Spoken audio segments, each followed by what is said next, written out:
Hello my dear students, how are you all? I hope आप सभी अच्छे से होंगे। मैं Aamir Farooq, direct and inverse proportion का लेक्चर नंबर थर्ड, जिसमें हम एक्सरसाइज 7.2 एनसीईआरटी बुक का सॉल्व करेंगे। और उससे पहले कि हम क्वेश्चन सॉल्व करें, हम पुराना ही टॉपिक जो हमने इंट्रोडक्शन पार्ट में पढ़ा था थोड़ा सा रिवाइज करेंगे, सो दैट आपको अंदाजा हो जाएगा कि हमें क्वेश्चन में क्या करना है। तो आज का टॉपिक हमारे पास जो रहेगा, that is direct and inverse proportion का इनवर्स प्रोपोर्शन। बेटा, ये इनवर्स प्रोपोर्शन होता क्या है, किस तरीके से हम डिफरेंट क्वेश्चंस इसके रिलेटेड जो है उनसे डील करते हैं। चलिए टाइम वेस्ट ना करें, सीधे डेफिनेशन पे आते हैं कि डायरेक्ट एंड इनवर्स प्रोपोर्शन का इनवर्स प्रोपोर्शन क्या होता है। बेटा, याद दिलाऊं मैं आपको कि डायरेक्ट प्रोपोर्शन में आपको मैंने बोला था, डायरेक्ट प्रोपोर्शन जो होता है बेटा, उसमें हमारे पास अगर दो क्वांटिटीज है, मान लीजिए ए और बी क्वांटिटी है, अगर ए को मैं इंक्रीज करूं, बी में भी इंक्रीज होता था। या अगर मैं ए क्वांटिटी में डिक्रीज करूं, बी क्वांटिटी में भी डिक्रीज होता था। और इसमें रेशो ए बाय बी जो था, दो क्वांटिटीज का रेशो, वो कांस्टेंट हर टाइम हर कंडीशन पे निकलता था। लेकिन इनवर्स प्रोपोर्शन की अगर हम बात करें बच्चा, वो इनवर्स प्रोपोर्शन पूरा इसका उल्टा है। जो डायरेक्ट डायरेक्ट प्रोपोर्शन में होता था, इनवर्स प्रोपोर्शन में वो उसका पूरा उल्टा होता था। तो चलो, हम अगर देखें तो सिंपली हम कहेंगे the quantities A and B are said to be in inverse proportion। Quantities A और B को हम कह सकते हैं कि वो इनवर्स प्रोपोर्शन में है। अगर if an increase in a quantity A, अगर मैं क्वांटिटी A में इंक्रीज करूं, there will be a decrease in quantity B, तब क्वांटिटी B जो है ये डिक्रीज होगा। एंड वाइस वर्सा, मतलब कि अगर मैं मानूं कि मेरे पास दो क्वांटिटीज हैं, एक ए है और दूसरी बी क्वांटिटी है। इनवर्स प्रोपोर्शन क्या कहता है कि अगर मैं क्वांटिटी ए में इंक्रीज करूं, उस टाइम पे जो चेंजेस बी में आएंगे वो उसके अपोजिट में होंगे, यानी वो डिक्रीज होगा। या अगर मैं ए में डिक्रीज करूं तो उस टाइम बी में इंक्रीज होगा। तो इसको हम कहेंगे कि दो क्वांटिटीज इनवर्स, आपस में इनवर्स प्रोपोर्शन में है। ठीक है, समझ आ रहा है कि नहीं? या in other words, the product of their corresponding values should be remain constant. मैंने आपको पढ़ाया है इंट्रोडक्शन में कि अगर दो क्वांटिटीज में अगर वो डायरेक्ट प्रोपोर्शन में है तो उनका रेशियो जो होता है बच्चा, वो कांस्टेंट रहता था। लेकिन ये डायरेक्ट प्रोपोर्शन की बात होती। लेकिन अगर हम इनवर्स प्रोपोर्शन की बात करते तो हम कहेंगे कि ए इंटू बी जो है वो बराबर होगा A1 into B1। होगा कि नहीं? यानी कांस्टेंट रेशियो, जो क्वांटिटीज का मल्टीप्लीकेशन है वो कांस्टेंट रहता है। यानी यहां पर मैं एग्जांपल के थ्रू आपको समझाऊं, the product of their corresponding should be remain constant, sometimes it is known as the inverse variation. इसको इनवर्स प्रोपोर्शन को हम इनवर्स वेरिएशन भी कहते हैं। बच्चा समझ आ रहा है कि नहीं? आई होप आपको ये अच्छे से समझ आया होगा। ये मैंने इसका इंट्रोडक्शन पार्ट जो है, इंट्रोडक्टरी पार्ट में समझाया था। अगर आपको कोई भी प्रॉब्लम है पहले इंट्रोडक्शन में, पहले फर्स्ट लेक्चर पे जाइए और वहां पर इस लेक्चर को सही से पढ़िए, तभी क्वेश्चंस अच्छे से समझ आएंगे। That is if A B is equal to K, then A B are inversely proportion. यानी जब इनका क्वांटिटीज का मल्टीप्लीकेशन एक कांस्टेंट वैल्यू हर टाइम पे मिलेगा, तब हम कहेंगे कि वो इनवर्सली प्रोपोर्शनल है। फॉर एग्जाम्पल, यहां पर इस केस में अगर B1 B2 और द वैल्यूज ऑफ B, अगर मान लीजिए दो वैल्यूज हैं, B1 एक वैल्यू, B2 वैल्यू है किसका? B का। और इसी तरीके से A1 और A2 जो है वो A के वैल्यूज हैं, तब A1 B1 बराबर होगा A2 B2, जब ये इनवर्सली प्रोपोर्शनल होंगे। या अगर हम यहां पर A2 नीचे लाएंगे तो हम लिखेंगे ऐसे, A1 divided by A2 is equal to B2 divided by B1। तो इस कंडीशन में भी हम ऐसे लिख सकते हैं कि उल्टा रेशो जो है वो हम लिख सकते हैं कि इक्वल है। या मल्टीप्लीकेशन, आप सिंपली याद रखिए कि क्वांटिटीज का मल्टीप्लीकेशन अगर कांस्टेंट वैल्यू आया तब वो इनवर्सली प्रोपोर्शनल है। ये थोड़ा सा इंट्रोडक्टरी पार्ट है। अगर इसमें कोई भी प्रॉब्लम है तो आप पीछे जाकर इंट्रोडक्टरी पार्ट देखिए, वहां पर मैंने क्लियरली आपको समझाया है। ठीक है, तो हम क्वेश्चन नंबर फर्स्ट पे आते हैं कि क्वेश्चन नंबर फर्स्ट क्या कहता है। ध्यान से समझ लीजिएगा, एक एक करके आराम से समझ लेंगे, ठीक है। तो कह रहा है which of the following is inverse proportion, यानी कुछ कंडीशंस यहां पर दी गई है। इन कंडीशंस में देखकर मुझे बताना है कि इन कंडीशन में कौन कौन सा इनवर्सली प्रोपोर्शनल है। याद रखिएगा कि जब भी हम बात करेंगे तो मुझे देखना है कि अगर इन एक की क्वांटिटी के इंक्रीज पर दूसरी डिक्रीज हुई तब वो इनवर्सली प्रोपोर्शनल है, ठीक है। सिंपल अल्फाजों में, for example the number of workers on a job and the time to complete the job. देखो, दो क्वांटिटीज हैं, एक क्वांटिटी यहां पर नंबर ऑफ वर्कर्स है, दूसरा टाइम। दो क्वांटिटीज हैं, वर्क एंड टाइम। ये कह रहा है कि आप बताइए कि इन दो की रिलेशन जो है वो इनवर्सली प्रोपोर्शनल है कि डायरेक्टली प्रोपोर्शनल। देखो, अगर वर्कर्स, नंबर ऑफ वर्कर्स में इंक्रीज करूं, जॉब को कंप्लीट करने में जो टाइम लगेगा वो कम लगेगा, लगेगा कि नहीं। यानी वर्कर्स के इंक्रीज करने पर टाइम जॉब को कम लगता है। या अगर मैं वर्कर्स की जो तादाद है वो कम करूं तो ऑब्वियसली टाइम उस पे करने में ज्यादा लगेगा। तो ऑब्वियसली दिख रहा है वर्क और टाइम जो है ये आपस में इनवर्सली प्रोपोर्शनल है। 1/, ये ऐसे है इनवर्सली प्रोपोर्शनल। वही मैंने लिखा है the number of workers and the time to complete the job is inverse proportion. क्यों है बेटा? because less workers will take more time to complete a work and more workers will take less time to complete। जो मैंने आपने ऊपर समझाया, यानी ज्यादा वर्कर्स होंगे टाइम कम लगेगा, और अगर कम वर्कर्स हैं टाइम ज्यादा लगेगा, ठीक है। ओके, तो नेक्स्ट देखते हैं, नेक्स्ट में क्या कह रहा है। तो ये खत्म हुआ। The time taken for a journey and the distance travelled in a uniform speed. देखो स्पीड क्या है? यूनिफॉर्म, ठीक है। तो यूनिफॉर्म स्पीड पे देखो कंडीशन क्या है। कंडीशन में आपके पास टाइम है, जर्नी को कंप्लीट करने में जो टाइम लगता है, और डिस्टेंस ट्रेवल्ड, और इस दौरान जो डिस्टेंस ट्रेवल होगी, उन दो की बात है। देखो अगर मैं, स्पीड यूनिफॉर्म है, ठीक है। टाइम देखो, टाइम और डिस्टेंस, जब हम टाइम देखेंगे, जितना ज्यादा टाइम आप दोगे गाड़ी चलाने में उतनी ही डिस्टेंस ज्यादा कवर करोगे। या जितना कम टाइम दोगे जर्नी करने कवर करने में उतनी ही डिस्टेंस कम होगी। यानी इंक्रीज करने पे ये क्वांटिटी भी इंक्रीज होगी, डिक्रीज करने पर ये क्वांटिटी भी डिक्रीज होगी। इसका मतलब ये डायरेक्ट प्रोपोर्शन में है, ये डायरेक्टली प्रोपोर्शनल है, ये इनवर्सली प्रोपोर्शनल नहीं है। तो दूसरी क्वांटिटी वही मैं लिखूंगा, time and distance covered in direct proportion. ये ऑलवेज किस में होता है? Direct proportion. क्योंकि टाइम अगर मैं ज्यादा कवर डिस्टेंस करने में दूं तो ऑब्वियसली डिस्टेंस भी ज्यादा कवर होगी, ठीक है। तो तीसरी है area of cultivated land and crops harvested. देखो यहां पर क्या कह रहा है कि area of cultivated land and the crops, यानी जितना ज्यादा एरिया होगा उतना क्रॉप्स की हार्वेस्टिंग ज्यादा होगी, होगी कि नहीं? अरे जितने जमीन होगा क्रॉप्स भी ज्यादा लगेंगे। ऑब्वियसली जितना एरिया बढ़ेगा क्रॉप्स की प्रोडक्शन भी बढ़ेगी, जितना एरिया कम होगा क्रॉप्स की प्रोडक्शन भी कम होगी। तो इसका मतलब ये इनवर्सली प्रोपोर्शनल में नहीं है, ये डायरेक्ट प्रोपोर्शन में है। ये क्वांटिटी भी क्या लिखा? It is a direct proportion because more और कल्टिवेटेड लैंड, जितनी ज्यादा कल्टिवेटेड लैंड होगी विल यील्ड मोर क्रॉप्स, उससे ज्यादा क्रॉप्स जो है हमें मिलेंगे। इसका मतलब ये दो क्वांटिटी जो एरिया और क्रॉप्स जो है ये आपस में क्या है? डायरेक्ट प्रोपोर्शन में, ये इनवर्सली प्रोपोर्शनल नहीं है। तो नेक्स्ट अगर हम देखें, नेक्स्ट क्या कह रहा है, ध्यान से समझ लीजिएगा। नेक्स्ट है हमारे पास the time taken for a fixed journey.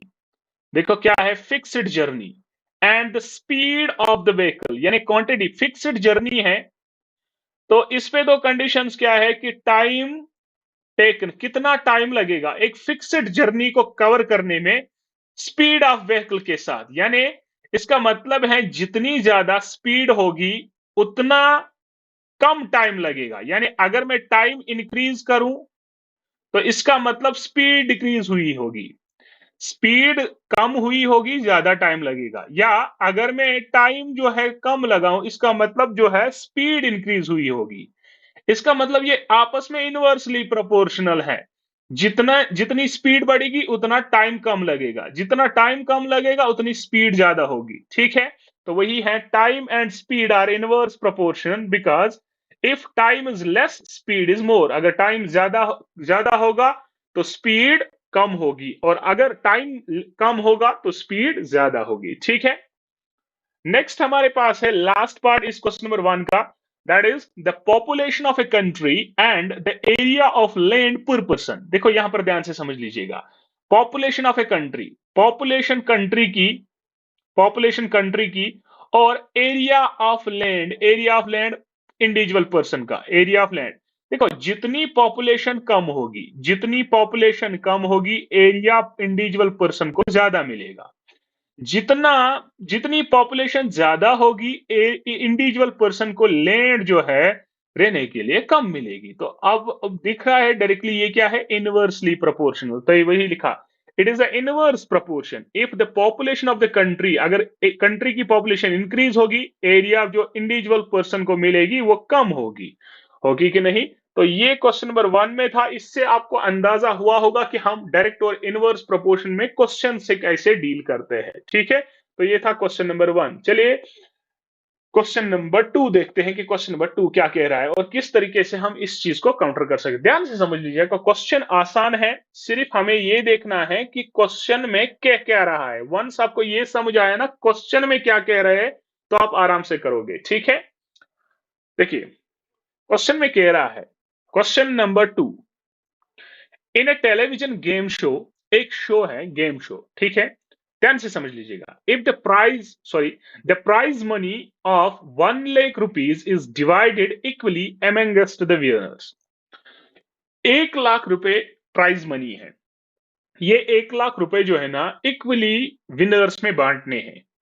अब जितने भी विनर्स होंगे उसमें इक्वली इनको बांटना है। जैसे अगर एक विनर हुआ तो उसको 1 लाख रुपए मिलेगा, अगर 2 विनर्स हुए उनको इक्वली 50-50 हजार रुपए मिलेंगे, अगर 3 विनर्स होंगे तो 1 लाख को 3 हिस्से यानी 33.33 थाउजेंड जो है उनको मिलेगा। ठीक है, अकॉर्डिंगली ऐसे ही डिस्ट्रीब्यूट हमें करना है। Complete the following table and find whether the prize money given to an individual winner is directly or inversely proportional to the number of winners. सबसे पहले हमें यहां पर कुछ टेबल दिया गया है, नंबर ऑफ विनर्स 1 2 3 4 5 6 7 8 9 वगैरह जो भी है, और हमें बोल रहा है कि 1 लाख जो है ना इसमें कितना कितना आएगा। यानी अगर मेरे पास एक विनर होगा तो 1 लाख रुपए मिलेगा, 2 विनर्स हैं तो 50 हजार मिलेगा, तो 4 होंगे तो उस टाइम कितना मिलेगा, 5 होंगे तो उस टाइम कितना मिलेगा। एक तो मुझे ये निकालना है, दूसरा हमें इसमें नंबर ऑफ विनर्स और प्राइज मनी की जो क्वांटिटीज है ना इनको देखना है कि ये दो क्वांटिटी आपस में डायरेक्ट प्रोपोर्शन में है कि इनवर्सली प्रोपोर्शन में है, उसका रीजन भी देना है, उसको समझना है। आई होप क्वेश्चन आपको समझ आया होगा। अब क्वेश्चन किस तरीके से करेंगे ध्यान से समझ लीजिएगा, बहुत ही आसान क्वेश्चन है। देखो सबसे पहले हमें ये स्टेटमेंट जो है ना क्लियर करना है। देखो नंबर ऑफ विनर्स, जितने ज्यादा नंबर ऑफ विनर्स होंगे उतना प्राइज मनी कितना आएगा, कम आएगा कि ज्यादा। यानी अगर मैं विनर और प्राइज मनी की बात करूं, ध्यान से सुनिएगा, सबसे पहले इसको देखेंगे कि ये डायरेक्टली प्रोपोर्शनल है कि इनवर्सली प्रोपोर्शन। देखो अगर नंबर ऑफ विनर्स की बात हो रही है, नंबर ऑफ विनर्स, अब देखो अगर एक नंबर ऑफ विनर होगा प्राइज मनी 1 लाख रुपए मिलेगा, ठीक है, 2 विनर्स होंगे तो 50 हजार मिलेंगे, 50,000। ठीक है, इसका मतलब कि जब नंबर ऑफ विनर्स इंक्रीज होंगे तो प्राइज मनी जो उनकी मिलेगी वो डिक्रीज होगी, वो कम होगी। अगर ज्यादा विनर्स होंगे तो प्राइज मनी कम मिलेगी, या अगर नंबर ऑफ विनर्स कम होंगे डिक्रीज हुए होंगे तो उस टाइम इंक्रीज होंगी प्राइज मनी। यानी इस नंबर ऑफ विनर्स के इंक्रीज करने पर प्राइज मनी डिक्रीज होगी, या नंबर ऑफ विनर्स अगर हम डिक्रीज करें तो उस time prize money individual person की इंक्रीज होगी। तो क्लियरली हम बता सकते हैं कि ये दो क्वांटिटीज आपस में इनवर्सली प्रोपोर्शनल में है कि नहीं। तो हम लिखेंगे क्या, ध्यान से समझ लीजिएगा, बहुत ही ज्यादा आसान है। Here, number of winners and prize money are in inversely proportional because winners are increasing, prize money is decreasing. अब मुझे ये निकालना है कि इस टाइम पे कितना होगा, तो ध्यान से समझ लीजिए किस तरीके से निकालेंगे, ठीक है?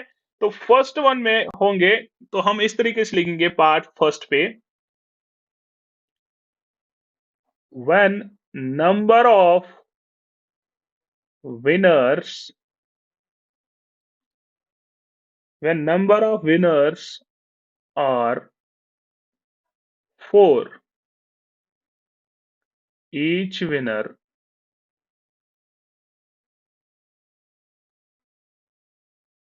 will get कितना, 1 lakh divided by 4, which is equal to 25,000. पहले 5,000 होंगे, तो दूसरे में जब नंबर ऑफ विनर होंगे, नंबर ऑफ विनर जो है वो होंगे 5, तो ईच विनर कितना लेगा, वो लेगा 1 लाख डिवाइडेड बाय 5, वो टोटल में आएगा 20,000, ठीक है? इसी तरीके से जब तीसरा है 8 होगा विनर, नंबर ऑफ विनर्स, तो तब वो आएगा 1 lakh divided by 8, that is equal to 12,500, ठीक है?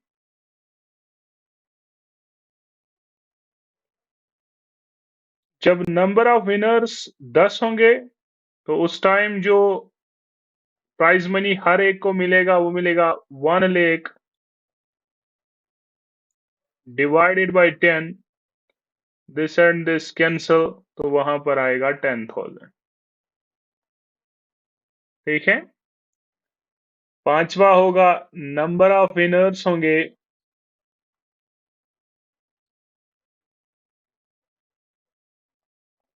कितने, 20, तो जो एक को इंडिविजुअल को प्राइज मनी मिलेगा वो मिलेगा 1 lakh divided by 20, that is equal to this is that is equal to 5,000। तो इस तरीके से प्राइज मनी मिलेगा। कि किस तरीके से प्राइज मनी मिलेगा, यानी जब 4 वर्कर्स होंगे तो 25,000 हर एक को मिलेंगे, 5 होंगे तो 20,000 मिलेंगे, 8 होंगे तो 12,500 मिलेंगे, 10 होंगे तो 10,000 मिलेंगे, और 20 जो विनर्स हैं उस टाइम हर एक को कितना मिलेगा, वो 5,000 रुपए मिलेगा, ठीक है? तो ये हमारा क्वेश्चन नंबर 2 था। आई होप ये आपको क्लियर हुआ होगा, ये बहुत ही आसान है बच्चा, ठीक है?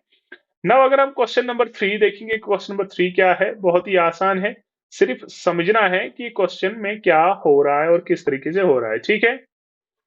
क्वेश्चन नंबर 3 कह रहा है, Rahman is making a wheel using spokes. He wants to fix equal spokes in such a way that the angles between any pair of consecutive spokes are equal. Help him by completing the following table. कह रहा है कि रहमान जो है ये बना रहा है एक व्हील, लेकिन क्या यूज कर रहा है, स्पोक्स, यानी उस व्हील में स्पोक्स लगा रहा है, ठीक है? अगर ये व्हील है तो ये इसका स्पोक एक हुआ, तो ये दूसरा स्पोक हुआ, ये तीसरा स्पोक हुआ, ठीक है? इसी तरीके से he wants to fix equal spokes in such a way that the angles between any pair of consecutive spokes are equal. ये जो ये स्पोक्स लगाना चाहता है, ये इस तरीके से ये लगाना चाहता है, जो ये स्पोक्स के बीच में जो ये एंगल बन रहा है, जो भी ये कंसेक्यूटिव एंगल्स होंगे ये इक्वल होंगे, यानी अगर ये 60 डिग्री होगा तो सारे एंगल्स इन स्पोक्स के बीच में 60 डिग्री के होंगे, ठीक है? हेल्प हिम टू कंप्लीट, देखो आप बोल रहे हैं कि इनको हेल्प करिए कि ये टेबल कंप्लीट करिए। यहां पर ये नंबर ऑफ स्पोक्स हैं और यहां पर एंगल्स बिटवीन कंसेक्यूटिव स्पोक्स, ठीक है? ये बोल रहा है जब 4 स्पोक्स लगाएंगे तो उस टाइम 90 डिग्री हर एक स्पोक के बीच में एंगल बन रहा है, यानी ये इस तरीके से है कि जब यहां पर मान लीजिए ये सर्कल है, तो इसके बीच में अगर ये 4 स्पोक्स हैं तो स्पोक यहां से लेकर यहां तक है, ठीक है, रेडियस यहां से यहां तक, ठीक है। तो 4 स्पोक्स हैं, एक एंगल ये बना, एक एंगल ये बना, एक एंगल ये बना, एक एंगल ये बना, ठीक है। तो ये सारे 90 डिग्री होंगे, ठीक है।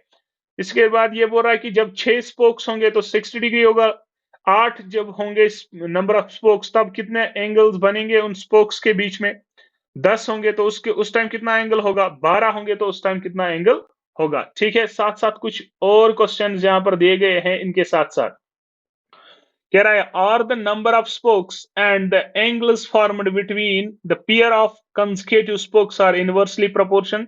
और जो ये कंडीशन दी गई है नंबर ऑफ स्पोक्स और एंगल्स, क्या ये इनवर्स प्रोपोर्शन में है? सेकंड वन में कह रहा है calculate the angles between a pair of consecutive spokes on a wheel with 15 spokes. हमें बोलना है, हमें एंगल फाइंड करना है कि कितना एंगल बनेगा बिटवीन कंसेक्यूटिव स्पोक्स को जब हमारे पास 15 स्पोक्स होंगे। थर्ड वन है how many spokes would be needed, कितने स्पोक्स नीड है अगर हर एक के बीच में कंसेक्यूटिव स्पोक्स के बीच में कंसेक्यूटिव जो एंगल बनेगा वो अगर 40 डिग्री होगा तो हमें कितने स्पोक्स उस टाइम नीड होंगे, ठीक है। तो सबसे पहले देखेंगे कि जो ये चीजें है क्या ये इनवर्स प्रोपोर्शन में है। देखो ध्यान से समझ लीजिएगा, तो यहां पर दो क्वांटिटीज है, एक है नंबर ऑफ स्पोक्स, ठीक है, नंबर ऑफ स्पोक्स, ठीक है कि नहीं, एक ये है नंबर ऑफ स्पोक्स, दूसरा है एंगल।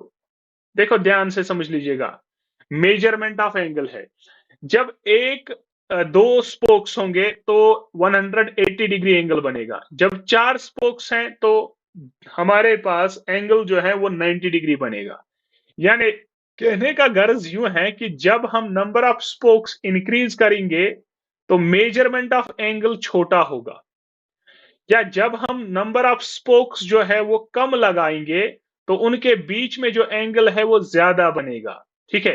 तो इसका मतलब कि इस नंबर ऑफ स्पोक्स इंक्रीज करने पर यहां से ये डिक्रीज होगा, ठीक है कि नहीं, या अगर इसके डिक्रीज करने पर ये जो ऊपर वाला है ये इंक्रीज होगा, होगा कि नहीं। तो इस तरीके से हमारे पास ये काम चल रहा है, तो डायरेक्टली दिख रहा है कि ये इनवर्सली प्रोपोर्शनल है, ठीक है।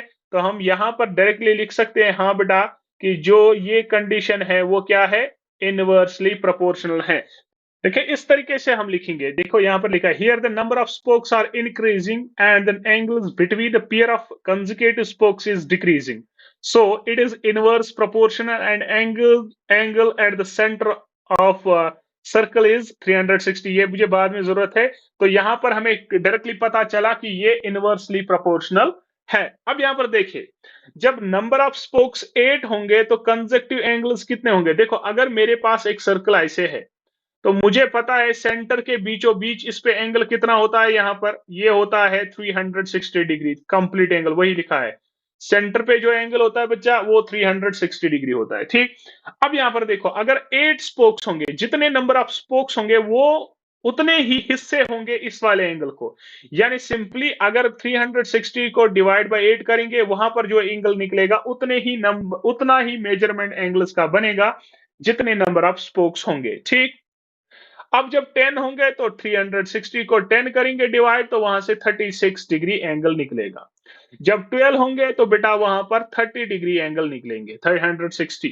तो इसी तरीके से जो पार्ट बी में था कि पार्ट बी में अगर हमारे पास नंबर ऑफ स्पोक्स जो है, नंबर ऑफ स्पोक्स होंगे कितने, पार्ट बी में कह रहा है कि अगर नंबर ऑफ स्पोक्स 15 होंगे तब एंगल कितना होगा, तो एंगल बराबर होगा कितना, तो वो होगा सिंपली 360 डिवाइड बाय करेंगे कितना, जितने नंबर ऑफ स्पोक्स होंगे यानी 15।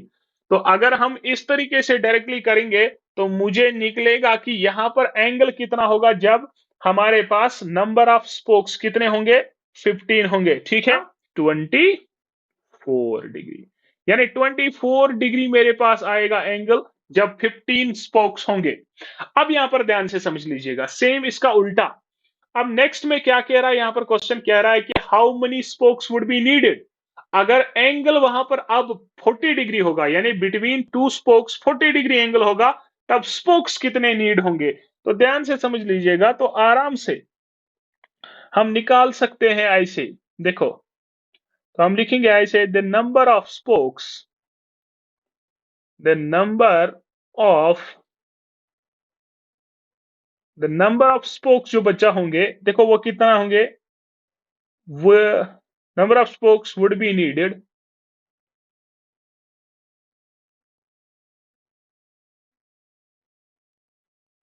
Number of spokes would be needed कितने होंगे बेटा, कि हम एंगल को डिवाइड बाय करेंगे, जितना एंगल होगा that is 40, this and this cancel, 4 9 are 36, तो 9 स्पोक्स होंगे, यानी जब 9 स्पोक्स होंगे तो उस टाइम एंगल 40 डिग्री होगा। सिंपली अगर आपके पास नंबर स्पोक्स हैं 360 को डिवाइड करेंगे जो बीच में एंगल होता है, तो आपको मेजरमेंट ऑफ एंगल मिलेगा। या अगर आपके पास एंगल दिया गया है 360 को उसी एंगल से डिवाइड करिए, आपको बच्चा क्या है, आपको नंबर ऑफ स्पोक्स मिलेगा। ठीक है, so this is our question number 3। I hope ये आपको क्लियर हुआ होगा, इससे आपको पता चलता है कि क्वेश्चन किस तरीके से पूछा जाता है। देखिए क्वेश्चन नंबर 4 क्या है बच्चा, if a box of sweets is divided among 24 children, तो कह रहा है कि अगर एक बॉक्स जिसमें स्वीट्स हैं वो 24 चिल्ड्रंस में बांटे गए, they will get 5 sweets each, हर कोई 5 5 स्वीट्स जो है उनको मिलेंगे। How many would how many would each get, तो हमें बताना है कि हर एक को कितने मिलेंगे अगर मैं इस वाली क्वांटिटी को 4 कम करूं, यानी नंबर ऑफ चिल्ड्रन 24 से 20 करूं। ठीक है, तो मुझे बताना है हर एक को कितने मिलेंगे अगर एक बॉक्स को डिवाइड करने पर हर एक को 5 5 स्वीट्स मिलते हैं। ठीक है, तो देखो ईच चाइल्ड गेट्स 5 स्वीट्स, ये हमें वहां से ही गिवन है, तो 24 कितने करेंगे, 24 इंटू 5, यानी बॉक्स में कितने नंबर ऑफ स्वीट्स हैं, 120। ऑब्वियसली हर एक को 5 मिलेंगे, टोटल 24 स्टूडेंट्स है या चिल्ड्रंस है, इनको मल्टीप्लाई 5 करेंगे तो 120 आया। अब देखो टोटल नंबर ऑफ स्वीट्स जितने हैं 120। अब अगर मैं नंबर ऑफ चिल्ड्रंस रिड्यूस करूं 4, तो टोटल मेरे पास चिल्ड्रंस थे 24, 4 कम करूं तो मेरे पास कितने बचे, 20। यानी अब मुझे 120 जो है ना कितने में से ये डिस्ट्रीब्यूट करने हैं, 20 में से, तो मुझे क्या मिलेगा टोटल, कि हर एक बच्चे को कितना मिलेगा अगर मैं 4 रिड्यूस करूं। तो मैं यहां पर लिखूंगा बेटा कि each each child will get sweets, कितना बचा, वो होगा 120, डिस्ट्रीब्यूट करने कितने बचे स्टूडेंट है, चिल्ड्रंस कितने हैं अभी 20, तो डिवाइड बाय 20 करेंगे, तो this and this cancel, 2 1 are 2, 2 6 are 12, तो मुझे हर एक बच्चे को 6 6 स्वीट्स मिलेंगे कि अगर मैं इन इन नंबर ऑफ चिल्ड्रंस को 24 से 20 करूं, तो यहां पर पहले 5 5 मिलते थे, अब 6 6 मिलेंगे। ठीक है, तो ये बहुत ही आसान क्वेश्चन है, तो इस तरीके से हम क्वेश्चन नंबर 4 कर सकते हैं। नाउ देखिए क्वेश्चन नंबर 5 कह रहा है, a farmer has enough food to feed 20 animals in a cattle of for 6 days, यानी ये कह रहा है कि एक फार्मर है जिसको 20 एनिमल्स है मान लीजिए। ठीक है, कह रहा है कि फार्मर है उसको उसको 20 एनिमल्स के लिए जो फूड है वो काफी है, कितने दिनों तक, 6 दिनों तक। ठीक है, अब ये कह रहा है how long would the food last if there were 10 more animals in his cattle, यानी अगर इस कैटल में 20 से 10 और बढ़ाएंगे, मान लीजिए 20 और 10 करेंगे तो ये 30 बनेंगे, यानी जब कैटल 30 पहुंचेगा तब बताइए जो फूड इसको 6 दिन के लिए काफी था अब वो कितने डेज में जो है खत्म होगा। ठीक है, तो यहां पर ध्यान से समझिएगा, मान लीजिए वो x डेज में वो खत्म होगा, यानी let the number of days be x। ठीक है, तो टोटल नंबर ऑफ एनिमल्स कितने हुए, 10 पहले, 20 पहले थे, फिर भी बोल रहा है 10 एक्स्ट्रा है, तो 30 एनिमल्स पहले बना। अब यहां पर देखो एनिमल्स कितने हैं 20, तो 6 दिन के लिए एग्जा काफी है, और हमें बताना है कि जब 30 एनिमल पहुंचेंगे तो हमें कितने नंबर ऑफ डेज जो है में ये खाना जो है खत्म होगा। तो here the number of animals and the number of days are inverse proportion, देखो नंबर ऑफ एनिमल्स और नंबर ऑफ डेज जो है ना वो इनवर्स प्रोपोर्शन है, कॉमन सेंस है। अब 20 एनिमल्स है, 6 दिन लगेंगे। अगर मैं एनिमल्स बढ़ाऊं तो गिजा जो है ये कम ही दिनों में खत्म होगा। तो ये एक के बढ़ाने पे अब दूसरा कम होता है, तो ये इनवर्सली प्रोपोर्शनल है। तो आराम से मैं ये एक चीज लिख सकता हूं, देखो ध्यान से, कि मैं बताऊंगा कि जब दो क्वांटिटीज इनवर्सली प्रोपोर्शनल है तो उनका मल्टीप्लाई आपस में क्या होता है बेटा, कॉन्स्टेंट होता है। यानी इन दोनों का मल्टीप्लाई और इन दोनों का मल्टीप्लाई इक्वल होगा, कॉन्स्टेंट होगा। तो मैं यहां पर लिखूंगा, क्योंकि ये इनवर्स प्रोपोर्शन में है, मैं लिखूंगा therefore 20 into 6 is equal to 30 into x। होगा कि नहीं? मल्टीप्लाई सेम होता है बेटा, 6 0 6 6 2 are 12, 120 डिवाइड बाय, देखो ये 30 इधर है तो यहां पर डिवाइड होगा, इज इक्वल टू एक्स। ठीक है बेटा, तो 0 and 0 कैंसल, 3 1 are 3, 3 4 are 12। तो बेटा ये 4 दिन में, यानी x is equal to 4, x is equal to 4 जो है मेरे पास आया नंबर ऑफ डेज। यानी जब ये नंबर ऑफ कैटल 20 से 30 पहुंचेंगे तो इसके जो गिजा जो 6 दिन के लिए पहुंचता, 6 दिन के लिए जो एनफ था, अब वो 4 दिन में ही कंप्लीट होगा।